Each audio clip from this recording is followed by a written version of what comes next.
Trois livres. Le premier s'intitule La femme du cartographe de Robert Whitaker, un écrivain et journaliste américain, publié chez Payot. C'est un ouvrage qui nous raconte l'histoire incroyable d'Isabelle Gaudin des Haudenay, une femme de l'élite de la société équatorienne au XVIIIe siècle, qui va décider en 1769 d'aller retrouver son mari en Guyane française. Elle va se lancer dans une expédition avec une quarantaine de personnes qui va tourner au désastre puisque tous les participants vont mourir sauf Isabelle qui va survivre de façon miraculeuse et finir par retrouver son mari. C'est un ouvrage qui nous renseigne à la fois sur le XVIIIe siècle et les Lumières d'une certaine manière, et c'est un livre qui nous renseigne sur l'effervescence scientifique du XVIIIe siècle autour du thème de la géodésie. C'est un peu une obsession du XVIIIe siècle, la mesure du monde.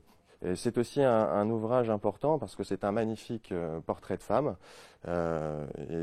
vraiment c'est un livre qui se lit avec bonheur et qu'on ne lâche pas.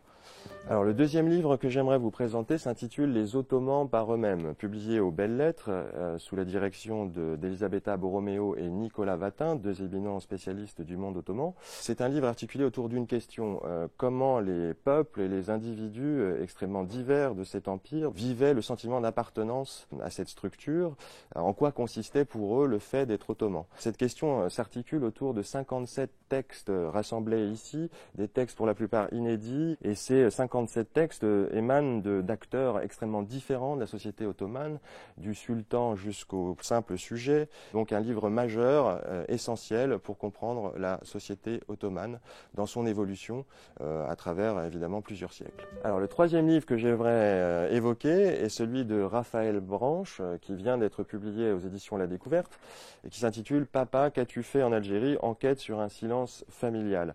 C'est un ouvrage sur la question, la problématique de la transmission intergénérationnelle de la mémoire de cette guerre coloniale. Rappelons qu'1,5 million d'appelés ont été envoyés en Algérie pour le service militaire et qu'ils y ont évidemment découvert pour la plupart une réalité coloniale dont ils ignoraient tout et les atrocités d'une guerre qu'ils n'imaginaient pas, bien entendu. Comment ont-ils communiqué sur cette expérience? Qu'ont-ils communiqué à leurs proches, à la fois pendant et après la guerre? C'est le sujet abordé par Raphaël Branche, en montrant très bien que finalement c'est dans la plupart des cas le silence qui domine, notamment le silence d'État qui n'aide pas à dévier les langues, le silence d'État sur cette guerre qui ne dit pas son nom, mais également parfois la honte ou la difficulté à communiquer justement cette expérience traumatique auprès de proches qui ne peuvent rien y comprendre. Et c'est un livre majeur parce que justement il révèle la place de la guerre d'Algérie dans la société française à travers un corpus de sources gigantesque. C'est une enquête au long cours vraiment fabuleuse. Et donc c'est un livre vraiment très important sur